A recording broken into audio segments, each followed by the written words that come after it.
Hello friends, आपका स्वागत है मेरे चैनल दुबे सर जीएस पर। आप सबको नववर्ष की ढेर सारी बधाई और शुभकामना। मैं आज ऐसे विषय पर बात करने जा रहा हूं जो भारतीय जीवन दर्शन में बड़ा प्रमुख पक्ष है। भारतीय जीवन दर्शन में जो जीवन का लक्ष्य है वह जीवन का लक्ष्य ये है कि हम किसी तरह अपने जीवन को सत्कर्मों पर लगाएं। तो जीवन को सत्कर्मों पर लगाने के पीछे जो 4 स्तंभ भारतीय दर्शन सनातन के तय किए गए हैं, मैं उसकी बात कर रहा हूँ। शब्द है, हमारा आज का टॉपिक है पुरुषार्थ, अर्थात पुरुष के लक्ष्य क्या है, पुरुष के अर्थ क्या हैं, पुरुष होने का मतलब क्या है, पुरुष होने का अर्थ क्या है। तो पुरुषार्थ का 4 लक्ष्य है। पुरुष होने के 4 हमारे लक्ष्य हैं भारतीय जीवन दर्शन में। नंबर 1, धर्म। धर्म का भारतीय जीवन दर्शन में बड़ा विशद और बड़ा महत्वपूर्ण अंश है। धर्म का शाब्दिक अर्थ होता है धार्यते इति धर्म, अर्थात जो धारण किया जा सके उसे धर्म कहते हैं। धारण क्या किया जा सकता है? जो हम अपने जीवन का लक्ष्य उसे धारण करना।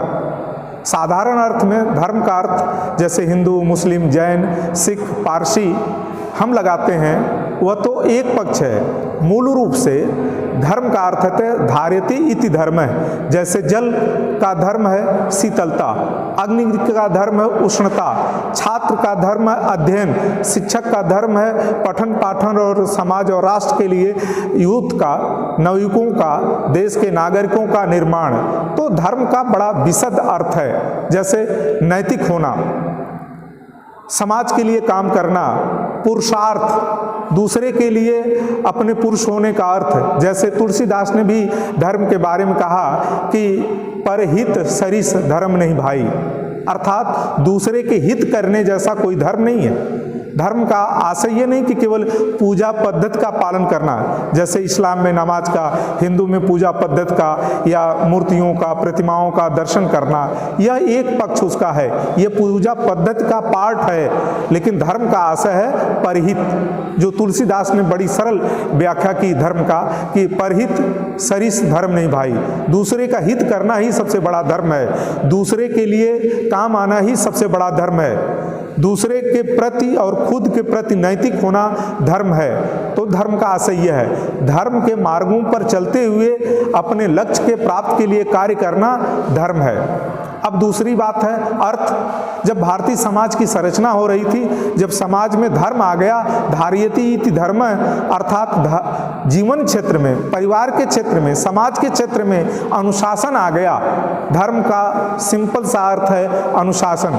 और जब अनुशासन आ गया जीवन में, परिवार में, समाज में, राष्ट्र में, तो अपने आप धर्म की पूर्ति हो गई। क्योंकि बिना अनुशासन के न कोई इसी समाज की कल्पना की जा सकती, न किसी राष्ट्र की कल्पना की जा सकती, न किसी परिवार की कल्पना की जा सकती। इसलिए धर्म का केवल एक मूल मंत्र है अनुशासन, परहित और नैतिकता।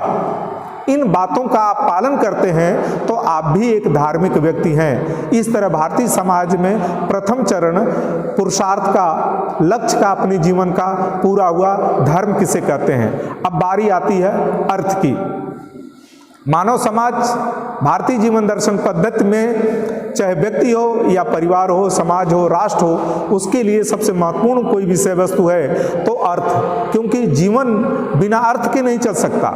आज पश्चिम भले अर्थ की बातें बड़ी करता है, हालांकि वह अर्थ को पाने के चक्कर में अनैतिक रास्तों को भी अपना रहा है। लेकिन भारतीय धर्म में, भारतीय पुरुषार्थ में, भारतीय जीवन पद्धति में अर्थ प्राप्त करने का आशय यह है कि दूसरे का हित करते हुए, नैतिक रहते हुए और अपने सत्कर्मों का प्रयास करते हुए जो हम अर्थ प्राप्त करते हैं, जो धनार्जन करते हैं, उससे अपने जीवन को, अपने परिवार को, अपने समाज को, अपने राष्ट्र को आगे ले जा सकते हैं। ऐसे में हम इन अर्थ के माध्यम से खुद, परिवार, समाज और राष्ट्र के साथ आगे बढ़ सकते हैं। यदि किसी समाज, राष्ट्र, देश, परिवार में धर्म आ गया, अर्थ आ गया, तो अब अगली बारी है, अगले स्तंभ की चर्चा है काम की। धर्म, अर्थ, काम। काम का आशय यह है कि हम अपने जीवन में नैतिक मूल्यों को प्राप्त करते हुए काम के प्रति, वासनाओं के प्रति हम इंद्रिय नियंत्रण के साथ आगे बढ़ते हैं।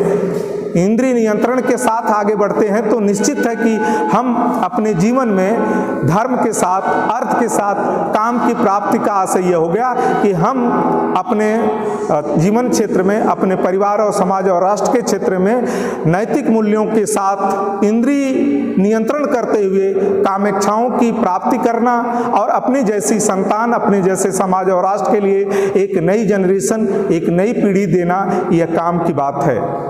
अब अगला है अंतिम जो पुरुषार्थ का सबसे बड़ा लक्ष्य है, मोक्ष। यदि एक मानव अपने पूरे जीवन काल में यदि वह धर्म, अर्थ, काम के बाद सबसे अंतिम व्यवस्था है तो वह है मोक्ष की प्राप्ति। मोक्ष प्राप्त करने का आशय यह है कि यदि इन तीन पिलर, तीन स्तंभों को आप अपने जीवन काल में अंगीकार करते हुए चलते हैं तो निश्चित आपको मोक्ष प्राप्त होगी। मोक्ष प्राप्त का आशय यह है कि अपने जीवन जीने की पद्धति के माध्यम से धर्म, अर्थ, काम के बाद जो जीवन का मूल्य है वह मोक्ष के द्वारा पाया जा सकता है। 84 लाख योनियों में जीवन प्राप्त होने से मुक्त होने का कार्य ही मोक्ष है और यह तब हो सकता है जब हम उपरोक्त इन चारों बातों का अपने पूरे जीवन काल में अनुपालन करेंगे तो इन जीवन मरण के बंधन से मुक्त होकर के हम ईश्वर की प्राप्त कर सकते हैं और ईश्वर की यह प्राप्ति ही हमारे लिए मोक्ष का मार्ग खुलेगा। तो भारतीय जीवन दर्शन पद्धति के माध्यम से धर्म, अर्थ, काम, मोक्ष और यह ईश्वरीय प्राप्ति का एक अनूठा प्रयास है, लेकिन सब कुछ नैतिकता के साथ, धर्म के साथ और दूसरे का हित करते हुए जब साध लेंगे अपने आप को इंद्रिय नियंत्रण के साथ, तब हम मोक्ष को प्राप्त होंगे। इन्हीं शुभकामनाओं के साथ आपसे एक सादर निवेदन है कि आप हमारे चैनल को लाइक करिए, सब्सक्राइब करिए और आइकॉन बेल घंटी दबा करके उसको आप हमको प्रोत्साहित करिए और अपने कमेंट अवश्य बॉक्स में लिख करके हमें बताइए यह वीडियो आपको कैसी लगी।